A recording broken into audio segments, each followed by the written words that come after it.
दोस्तों, आपने वो कहावत तो सुनी होगी कि जो जैसा कर्म करता है उसको वैसा ही फल मिलता है। अगर इंसान अच्छे कर्म करेगा तो उसे अच्छा फल मिलेगा और जो बुरे काम करेगा उसको बुरे परिणाम झेलने होंगे। लेकिन बुरे लोग सोचते हैं कि वह जो कर रहे हैं सही कर रहे हैं और उन्हें कभी अपने बुरे कामों का नतीजा झेलना नहीं होगा। इसी वजह से वह बेहिचक बुरे काम करते रहते हैं। लेकिन कर्म किसी को माफ नहीं करते। हर किसी को अपने कर्मों का हिसाब देना होता है। एक न एक दिन अपने कर्मों का परिणाम सबको भुगतना पड़ता है। कर्मों का फल कैसे मिलता है, आइए जानते हैं एक कहानी के माध्यम से। प्राचीन काल में मध्य भारत में एक रियासत हुआ करती थी, जहां की रानी गौतम बुद्ध के प्रति बहुत निष्ठावान थी। रियासत के महाराज देवराज की 2 रानियां थीं, जिनका नाम सुरुचि और सुनिधि था।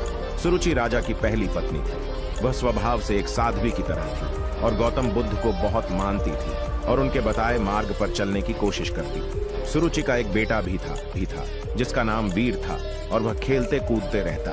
राजा देवराज की दूसरी पत्नी सुनिधि सुरुचि से ज्यादा खूबसूरत थी। उसका सारा ध्यान अपनी खूबसूरती संवारने में ही रहता था। सुनिधि का भी एक बेटा था जिसका नाम सुमंत था। सुनिधि और उसके बेटे को महल की सारी सुख सुविधा मिलती। दोनों राजकुमारों की खिलखिलाहट से पूरा महल हर समय चहकता रहता। दोनों में से कौन रियासत का भावी राजकुमार बनेगा, हर किसी के मन में यह सवाल रहता था। हालांकि लोग यही सोचते कि राजा का बड़ा बेटा वीर ही उनका उत्तराधिकारी बनेगा। समय का चक्र चलता गया और वह दिन आ गया जब भाभी राजकुमार के नाम की घोषणा होनी थी। राजा का दरबार सजा हुआ था और रियासत को उनका भविष्य का राजा मिलने वाला था। महाराज अपनी प्रिय पत्नी सुनिधि के साथ सिंहासन पर बैठे हुए थे और अपने बेटे सुमंत को दुलार कर रहे थे, जबकि वीर अपनी मां के साथ दरबार में बैठा हुआ था। सभी पुरोहितों ने वीर की मां को यह बता दिया था कि आज वीर का राज तिलक होना है, उसे तैयार करके लाना। वीर की मां सुरुचि ने अपने बेटे को खूब अच्छे से तैयार किया और उसके माथे पर तिलक लगाया। उससे भगवान की पूजा करवाई। जब महल में शंख बजने शुरू हुए तो पुरोहितों ने वीर का नाम लिया। जब वीर सौम्य अंदाज में अपने पिता की गद्दी की तरफ बढ़ा और उसने अपने पिता के पांव छुए तो पिता अपने बेटे को आशीर्वाद देने के लिए हाथ उठाते हैं। लेकिन रानी सुनिधि ने वीर को पीछे धकेल दिया और उसकी आंखों में आंसू आ गए। रानी सुनिधि वीर को भाभी राजकुमार बनाने की घोषणा से नाराज थी और इसी वजह से उन्होंने वीर की कलाई मरोड़ दी और उसे सिंहासन पर जाने से रोक दिया। रानी ने बेहद सख्त अंदाज में वीर से कहा कि तुम इस सिंहासन और महाराज की गोद में नहीं बैठ सकते। तुम इसके काबिल नहीं हो। सिंहासन पर तो मेरा बेटा सुमंत ही बैठेगा। प्रजा उसकी इज्जत करेगी, उसे मान सम्मान देगी। तुम जाओ, अपनी माता के पास जाकर बैठो। तुम्हें मेरे रहते कभी मान सम्मान नहीं मिलेगा। तुम्हें अगर भाभी राजा बनना है तो पहले अपनी किस्मत बदलनी होगी और मेरी कोख से जन्म लेना होगा। रानी की ऐसी बातें सुनकर वहां मौजूद सभी लोग आश्चर्यचकित रह गए। महाराज देवराज भी चुप रहे। वीर को अपनी सौतेली मां द्वारा कहे गए शब्दों का इतना बुरा नहीं लगा जितना उसे उसके पिता की चुप्पी ने दुखी किया। कुछ देर बाद वीर राजमहल के बाहर चला गया। वीर बहुत ज्यादा दुखी था। वीर की मां ने जब उसका चेहरा देखा तो वह परेशान हो गई। वीर ने अपनी मां से पूछा, पिताजी आखिर हमारे साथ ऐसा क्यों करती है? मां आप ही बताइए, क्या मुझे कभी मान सम्मान नहीं मिलेगा? तब रानी सुरुचि ने अपनी उंगली से एक मंदिर रूपी कमरे की तरफ इशारा किया। उस कमरे में महात्मा बुद्ध की एक मूर्ति रखी थी। रानी सुरुचि उनकी बहुत बड़ी भक्त थी और उनके बताए मार्ग पर चला करती थी। वीर ने अपनी मां से पूछा कि मां वह क्या है?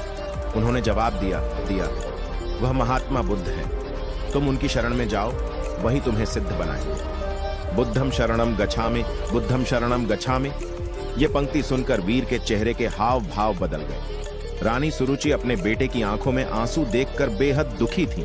उन्होंने अपने बेटे से कहा, बेटा तुम्हारे लिए इस सिंहासन से आगे का सिंहासन बना हुआ है, जिसको पाना आसान नहीं है। तुम्हें इसके लिए काफी मेहनत करनी होगी और महात्मा बुद्ध की शिक्षाएं तुम्हें वहां तक लेकर जाएंगी। हालांकि वीर छोटा था और उसे समझ नहीं आ रहा था कि आखिर मां किस सिंहासन की बात कर रही है, जो राज सिंहासन से भी बहुत बड़ा है। अभी तक उसके कानों में उसकी सौतेली मां के ताने गूंज रहे थे। वीर की मां ने उसे बुद्ध की मूर्ति के सामने लाकर खड़ा कर दिया और बोली, बेटा अब केवल महात्मा बुद्ध ही तुम्हारा कल्याण कर सकते हैं। तुम्हें उनके बताए मार्ग पर चलना होगा और उनकी शिक्षाओं का अनुसरण करना होगा। तब तुम्हें पता चलेगा कि जीवन का असली सुख क्या है। जब वीर ने अपनी मां से पूछा कि मां क्या बुद्ध पिता से भी बढ़कर हैं, तो रानी सुरुचि हंसने लगी और बोली, बेटा वह सबसे ऊपर है, वह महात्मा है। अपनी माँ की बात सुनकर वीर ने उनसे कहा, ठीक है माँ, अब से मैं बुद्ध की गोद में ही बैठूंगा। मैं कठिन से कठिन तपस्या करके उन्हें प्रसन्न करूंगा, उनकी शिक्षाओं को अपने जीवन में उतार लूंगा। देख लेना, एक दिन बुद्ध मुझे अपनी गोद में जरूर बैठाएंगे। अपने मासूम बेटे की ऐसी बातें सुनकर रानी आश्चर्यचकित थीं। उन्होंने वीर को गोद में उठाया और कहा कि तुम पूरे मन से बुद्ध की बातों का अनुसरण करो। गोद से उतरते हुए वीर ने कहा, माँ, आज से बुद्ध मेरे आराध्य हो गए। कुछ महीने बीत गए और वीर ने बुद्ध के ध्यान में खोने के लिए राजमहल छोड़ने का फैसला किया। कल तक अपनी माँ से एक पल के लिए भी दूर नहीं रह पाता था, अब वह राजमहल छोड़कर जंगल जाने को तैयार था। इस वजह से सब हैरान थे। वीर की माँ भी चिंतित थी, लेकिन उन्होंने सब कुछ बुद्ध के ऊपर छोड़ दिया। वीर सब कुछ छोड़कर जंगल की ओर निकल पड़ता है और तब महाराज देवराज को अपनी गलती का एहसास होता है, लेकिन वह कुछ नहीं कर पाते।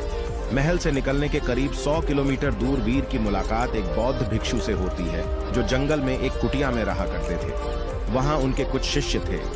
वीर ने बौद्ध भिक्षु से ज्ञान मांगा और उनसे कहा कि मुझे बुद्ध से मिलना है। बौद्ध भिक्षु ने वीर को इस सवाल का जवाब नहीं दिया, बल्कि उन्होंने महात्मा बुद्ध की कहानी बताते हुए कहा कि खुद को जान लेना ही बुद्ध को जान लेना है। लेकिन वीर फिर भी बुद्ध से मिलने की जिद करता रहा। जब वीर ने जिद नहीं छोड़ी तो बौद्ध भिक्षु बोले, तुम अभी आराम करो, कल मैं तुम्हें उनसे मिलवाऊंगा। रात से सुबह हो गई और वीर बुद्धम शरणम गच्छामि का जाप करता रहा। सुबह होते ही वह बौद्ध भिक्षु के पास पहुंचा और उनसे वही सवाल पूछा। तब उन्होंने जवाब दिया, मेरी एक अंगूठी खो गई है, पहले उस अंगूठी को ढूंढो, तब मैं तुम्हें मिलवाता हूँ। वीर अंगूठी ढूंढने लगता है और इस तरह सुबह से रात हो जाती है, लेकिन अंगूठी नहीं मिलती। फिर वीर रात को कुटिया के अंदर जाता है, जहां उसे अंगूठी दिखाई देती है, जिसे बौद्ध भिक्षु ने संभाल कर रखा था। यह देखकर वीर दुखी होता है और बौद्ध भिक्षु से जाकर पूछता है कि आपने अंगूठी तो कुटिया के अंदर संभाल कर रखी हुई थी, फिर आप मुझसे क्यों ढूंढवा रहे थे? तब बौद्ध भिक्षु ने उससे कहा, इसी तरह तुम्हारे अंदर ही बुद्ध विराजमान है, तुम उन्हें बाहर क्यों ढूंढ रहे हो? खुद को मोह से, सम्मान से, लालच से और दूसरों की बुराई करने जैसी हर बुरी आदत से दूर कर दो तो तुम्हें खुद के अंदर ही बुद्ध मिल जाएंगे।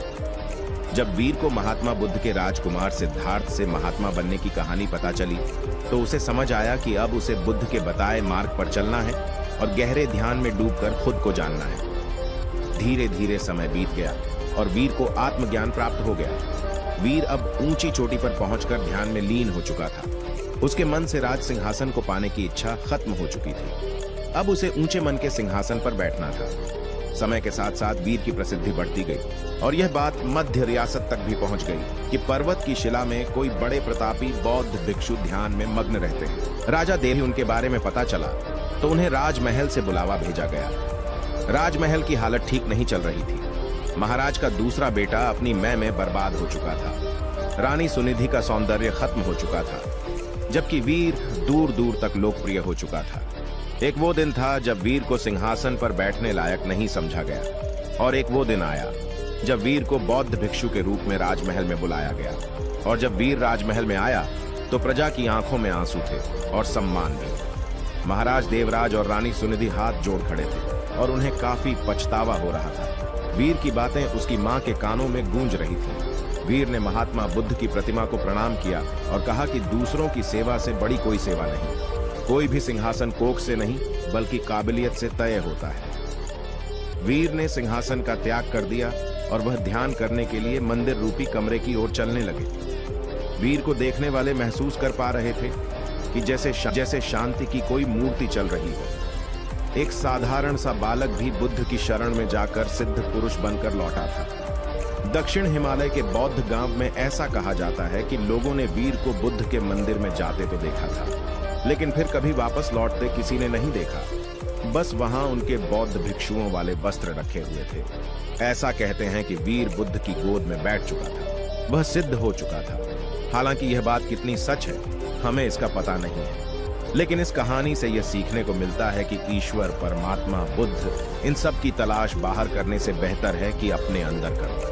अच्छे कर्म करो, परोपकार के कम करो, दूसरों की सेवा करो, लालच और अहंकार मत करो, विलासितापूर्ण जीवन से बचो, किसी से ईर्ष्या मत रखो और महात्मा बुद्ध के बताए मार्ग पर चलने की कोशिश करो तो आपका जीवन अपने आप सुधर जाएगा, क्योंकि कर्म किसी को माफ नहीं करते। वीर ने अच्छे कर्म किए तो उसे अच्छा फल मिला, जबकि राजा देवराज और रानी सुनिधि को उनके बुरे कर्मों का फल भुगतना पड़ा। दोस्तों, उम्मीद करता हूं इस वीडियो को देखने के बाद आपके विचार जरूर बदलेंगे। आप अपने विचार नीचे कमेंट बॉक्स में लिखकर व्यक्त कर सकते हैं। अगर वीडियो पसंद आई हो तो लाइक करें और जाने से पहले चैनल को सब्सक्राइब कर लें। चलिए फिर मिलेंगे ऐसी ही एक और वीडियो के साथ। तब तक खुश रहिए और दूसरों को भी खुश रखिए।